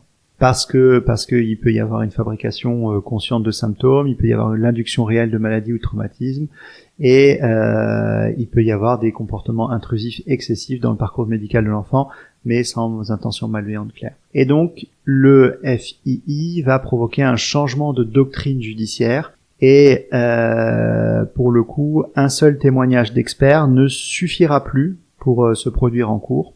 Et ce témoignage d'expert va devoir s'appuyer sur des preuves concrètes, des antécédents cliniques détaillés, des analyses croisées et en particulier en intégrant le côté psychiatrique, médico-légal, les services sociaux, etc. Et donc ça, clairement, c'est la fin de l'hégémonie du modèle Meadows et c'est la reconnaissance des formes complexes de maltraitance quand même. Ça, c'est l'héritage Meadows pour le coup. Mais à faire avec prudence, rigueur et respect des droits fondamentaux. Donc, il a laissé quand même une trace. Oui, parce qu'il a pas fait il a fait n'importe quoi au final. Parce qu'il a été... bonne foi au départ, en fait. Il a été trop loin et avec trop peu de matière, on va dire. Mais il aura apporté la protection de l'enfant, quoi. Alors, aujourd'hui, quand on regarde un petit peu ce qui reste de Meadows, comme je disais, philosophiquement, il reste des choses. Dans la littérature scientifique, toutes ces articles n'ont pas été effacés. Ça n'a pas été un fraudeur, comme on peut avoir, comme on évoquera sur un certain nombre d'autres cas. Il a pas fraudé. Alors, il a manipulé la cour. Il a oblitéré des preuves, etc. Mais au niveau scientifique, dans ses productions, il a pas complètement il n'a pas complètement fraudé les choses. En particulier, l'article de 77 reste référencé comme un point de départ historique dans beaucoup de revues de pédiatrie, etc. Mais tout en mettant les nécessaires modulations qu'il faut. Et clairement, beaucoup considèrent encore que ça a été le premier à décrire de manière systématique un mécanisme de maltraitance invisible, non fondé sur les coûts, seule maltraitance qui était connue jusque-là. Ça c'est bien. Ou sur une manipulation de l'environnement. Ces cas cliniques peuvent toujours être vus, visibles, parce qu'ils représentent des descriptions historiques de formes atypiques de violence familiale. Donc il reste quelque chose là-dessus. Mais clairement maintenant, il n'y a plus d'articles qui soient sérieux, qui oublient de distinguer la pertinence clinique initiale des observations et les excès qui en ont découlé. Vraiment, c'est comme ça. Donc maintenant, quand on a des analyses rétrospectives, en fait, le syndrome de Munchausen par procuration est souvent cité comme un exemple de concept initialement utile et devenu dangereux, faute de cadre méthodologique strict. En fait, il a vraiment dérivé, il s'est vraiment laissé emporter par sa théorie. Donc voilà, beaucoup de distance critique maintenant dans les analyses et dans la production académique. Et c'est un cas d'école clair sur les limites de l'intuition clinique en l'absence de validation interdisciplinaire. Sur le terrain et dans les pratiques pédiatriques et médico-légales, comme je disais, maintenant on est sur une surveillance renforcée des incohérences médicales. Les professionnels de santé sont généralement formés à repérer les discordances entre les symptômes et les examens, les signes d'une surmédicalisation injustifiée de l'enfant. Clairement, là, on est sur les premiers écrits de Mido, les premières pensées de Mido. L'interdisciplinarité est accrue. Ça, par contre, ça change par rapport à Mido, parce que là, il agissait tout seul. Important, il était devenu, c'était un mandarin. Et maintenant, on travaille en équipe. On inclut pédiatre, psychiatre, psychologue, travailleurs sociaux, etc., etc. Plus tout seul dans son coin. On encadre les signalements. Alors ça, c'était déjà le cas grâce à Mido. C'est lui qui a fait naître beaucoup de protocoles, les premiers protocoles de signalement hospitalier, etc.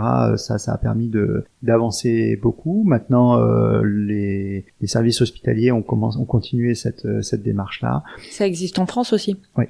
Et j'avais eu le cas quand j'étais en stage en pédiatrie. De plus en plus maintenant, on fait des encadrements de ça, on fait des protocoles, notamment pour les victimes de violences, etc. Et maintenant on forme beaucoup plus, ou en tout cas on met beaucoup plus l'accent sur la formation et la prudence à avoir vis-à-vis des expertises pour les professionnels, les intervenants judiciaires qui n'ont pas forcément le recul ou la capacité à avoir un esprit analytique par rapport à ce que des médecins viennent raconter avec leur jargon et leurs compétences spécifiques. Donc il a été discrédité fortement.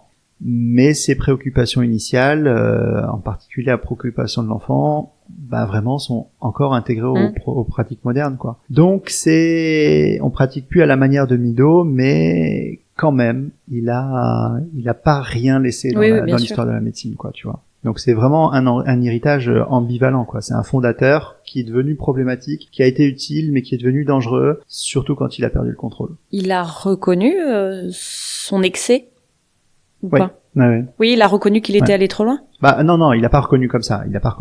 Lui, il est toujours persuadé qu'il a fait le job et que il y a trop d'enfants qui passent sous le radar. Et donc non, il a reconnu qu'il avait notamment au niveau statistique, mais pas sur la philosophie. Mais il pense toujours que un enfant qu'un enfant c'est un drame, 2 c'est suspect, 3 c'est un meurtre. Ça il est convaincu. D'accord, OK. Bon, maintenant qu'on a dit tout ça, on va pouvoir revenir un petit peu sur les conséquences très très pratiques que ça a eu sur les politiques publiques et les lois, et en particulier sur la réforme judiciaire au Royaume-Uni. Comme je disais tout à l'heure, la grande loi pour la protection des enfants au Royaume-Uni, c'est 2004. Et donc on est un an après l'affaire Sally Clark. On est vraiment juste après la relaxe de Trupti et de Cannings aussi. Donc le législateur s'est emparé tout de suite de la problématique. Et ce qui s'est passé, c'est que il a été ordonné, comme je disais tout à l'heure, un réexamen de toutes les affaires de mort infantile suspectes jugées depuis les années 1990, donc de toutes les affaires qui sont passées de 90 à 2003. Les 258, quoi. Donc ce qui représentait 258 dossiers dans lesquels un décès d'enfant a conduit à une condamnation. Parfois uniquement à la base d'expertise médicale. Oh, le boulot, quoi. Ouais. Il y a sur les 258 dossiers, en fait, il y a 28 affaires qui ont été entièrement examinées par le Crown Prosecution Service et la Cour of Appeal entre 2003 et 2005. Et donc, comme je disais, il y a 4 femmes qui ont été, bon, parce qu'il y en a quand même qui étaient responsables hein, dans l'histoire. Faut pas, voilà, ça arrive quand même. Il y a quand même des mères infanticides. Mais sur les 28 affaires, il y a 4 condamnations formellement annulées quand même, donc 4 condamnés à tort, puisque donc Sally Clark, Angela Cannings, Trupti Patel et Donna Anthony, qui elle avait été reconnue coupable en 98, a été acquittée en 2005. Elle a fait quand même 7 ans de prison hein, pour son dossier à elle. Ouais, finalement, ça fait qu'une de plus par rapport à celle qu'on connaissait déjà, quoi. Oui, mais bon, 7 ans de prison pour voilà, t'as perdu tes enfants. Non, mais ce que je veux dire, sur 28 affaires, ah, oui. Il y en a qu'une de plus que celle que tu nous avais déjà citée. Je trouve ça faible. Donc ça veut dire que Roy Mido avait raison. Non, j'ai pas dit qu'il avait raison. Est-ce qu'ils ont... Non, après, ils ont réévalué tout et puis ils avaient, pour les autres, ils avaient des preuves un peu plus concordantes. Voilà. C'était ça. Ça veut dire qu'il y a quand même... il y a un certain nombre de cas hein, de quelques mères... tout à l'heure, on disait 45 à 50 par an. Oui, c'est vrai. Ce qui est intéressant dans le dossier Anthony, que j'ai un petit peu potassé, c'est qu'on y retrouve comme expert un certain Martin Ward-Platt, qui est un néonatologiste, qui va témoigner en s'inspirant donc des théories de Mido. Et donc son témoignage est à charge, bien sûr, voilà. Mais son nom, en fait, me parlait. Et en fait, en recherchant un petit peu, il me parle parce qu'en fait, il apparaît dans un autre dossier très très célèbre que nous traiterons dans Medicine City. C'est celui de Lucy Letby. Mais bon, il faut attendre un petit peu parce qu'il y a des choses qui se passent en ce moment avec Lucy Letby. Donc voilà, et il se trouve que ce témoin-là, il a eu la mauvaise aventure de mourir pendant le procès de Lucy Letby. Donc voilà, on vous en reparlera. C'est Martin Ward-Platt qui est mort pendant le procès. Ouais, mais après avoir chargé Lucy Letby d'infanticide. Donc ce qui a été dit a été entendu. C'est ça.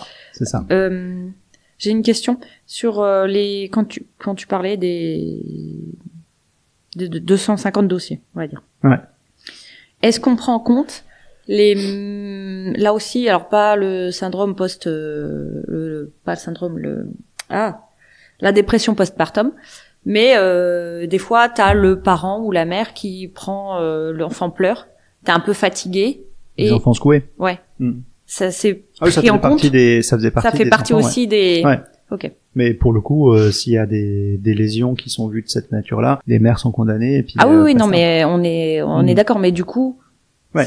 Mais en fait, quand ils ont repris les affaires, c'est compliqué parce que t'as pas forcément l'envie de tuer ton enfant. Tu vois ce que je veux dire? Oui, mais après ça c'est à la justice de dimensionner la peine. Oui, bien sûr.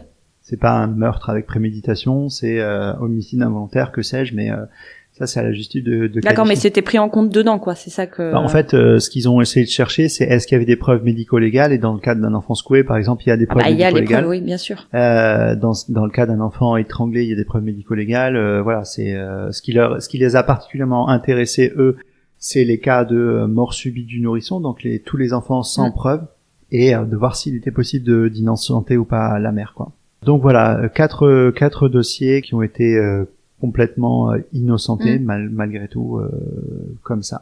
Également, ce qui s'est passé aussi, c'est que la justice va reconsidérer de façon radicale le statut d'expert médical devant les tribunaux. Le but, c'est pas de rejeter l'ensemble de l'expert d'emblée, mais de le réinscrire dans un cadre de responsabilité de transparence. Donc en gros, l'expert, c'est plus vu comme un témoin de vérité, il porte plus forcément une vérité absolue, mais plus vu comme un assistant technique dans la mission, et d'aider le tribunal à comprendre les faits complexes et pas de désigner une culpabilité particulière. Et ce qui fait que on va créer des registres nationaux d'experts agréés. On va aussi créer les critères de sélection, on va créer des obligations de formation continue, on va créer des chartes éthiques et qui sont contraignantes. Et il va exister désormais donc le Council for the Registration of Forensic Practitioners qui va être vraiment designé et lancé pour ça, quoi. Bon, même si après elle évoluera parce que ça changera en 2009, mais globalement on est là. Après, ça évolue tout le temps. Hein. Ouais, c'est sûr. On va donc encourager les expertises conjointes, et si elles sont pas conjointes, elles sont les juges sont amenés à faire du contradictoire. Et on va poser une responsabilité juridique aux experts, parce qu'en fait, Mido, quand il témoignait, en fait, il avait pas de contre-pouvoir, il avait pas de responsabilité à engager, et techniquement, il pouvait pas être poursuivi en cas de témoignage négligent, faux ou abusif. D'ailleurs, je sais pas si t'as remarqué, mais il est pas passé en procès. Non. Il a eu un procès médiatique, quoi. Il a eu un procès médiatique, il a eu le procès de l'ordre des médecins, ouais. Mais il a pas été appelé devant les tribunaux pour faux témoignage, pour fraude, pour je sais pas quoi. Personne n'a porté plainte contre lui. Bah, de toute façon, il pouvait pas parce qu'il y avait pas de oui, il y avait rien pour. Voilà. C'était donc à partir de Mido, enfin les suivants, en tout cas, engager leurs responsabilités en propre. Et ça a changé quand même pas mal les choses pour en particulier les médecins, les biologistes, les psychiatres, les toxicologues. Enfin, voilà.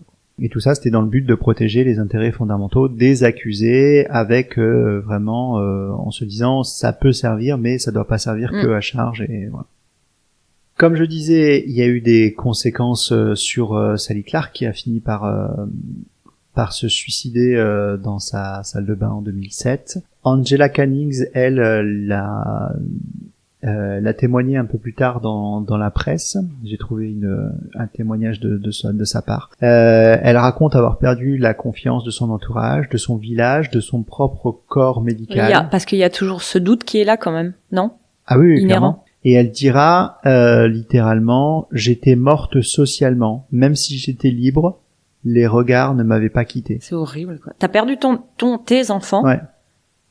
T'as sûrement perdu ton mari, peut-être. Et en fait... Et en plus, t'es morte socialement, tu peux plus rien faire, quoi. Ouais, t'es en permanence vue comme potentiellement la mère qui a tué ses enfants. Après, elle en parle au passé. Peut-être que c'était mieux... Enfin, après, faut déménager, quoi. Ouais. Tu changes de nom, et puis... Et pour le coup, Trupti Patel, elle a choisi une voie elle a quitté complètement la vie publique et pour le coup, là aussi, elle a fait part de doutes persistants dans la population qui ont entaché durablement sa réputation et en fait, tu restes marqué par le stigmate à vie en fait. Et puis en plus, quand t'es pharmacien comme elle, enfin, t'es mort quoi. Ah bah c'est sûr. Donc voilà.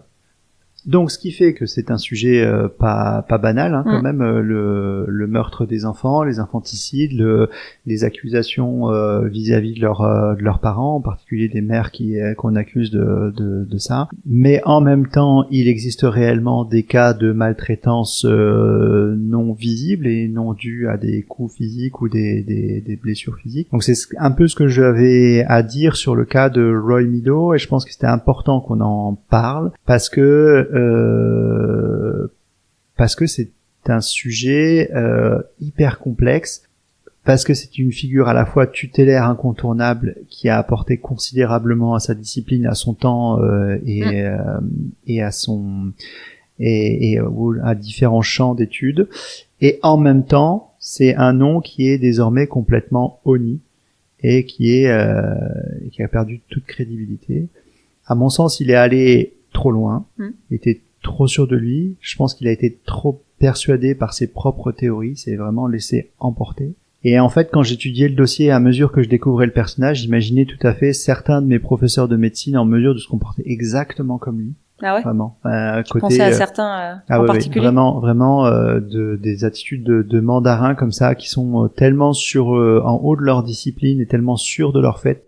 Que en fait il n'existe plus rien d'autre en fait de possible. C'est un état d'esprit je sais pas s'il existe encore, je pense que oui quand même, qui est assez commun, je pense, quand on est tout en haut de sa discipline, tu vois.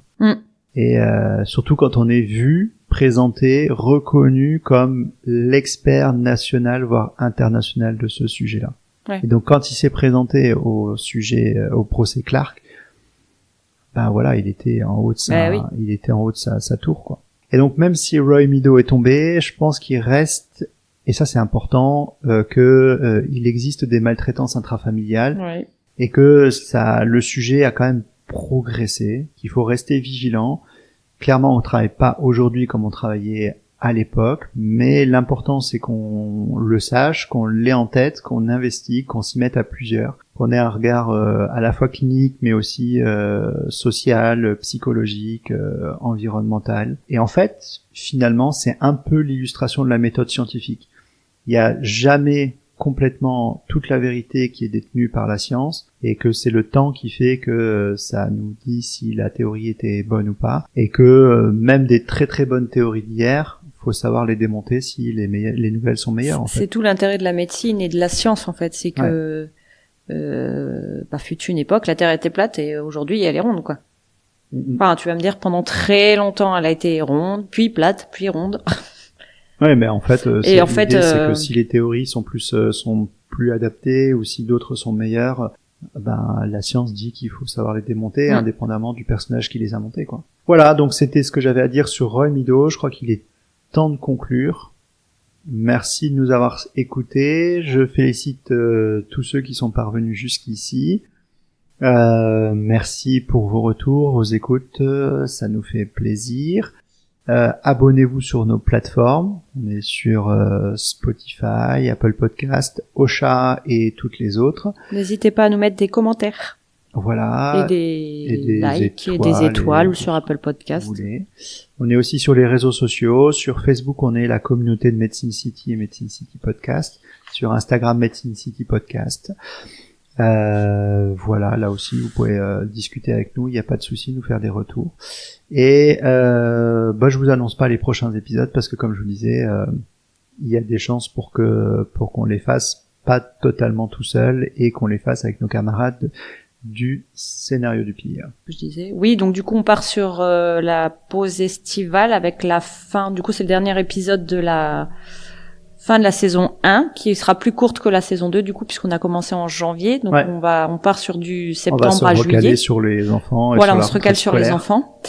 Donc du coup en septembre ça sera la saison 2 qui débutera. Qui va venir assez vite. Oui. On a eu un léger retard après lié au déménagement, mais bon, c'est pas grave.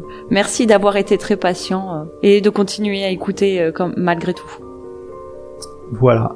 On vous souhaite une bonne fin d'été, bonnes vacances pour ceux qui sont pas encore partis.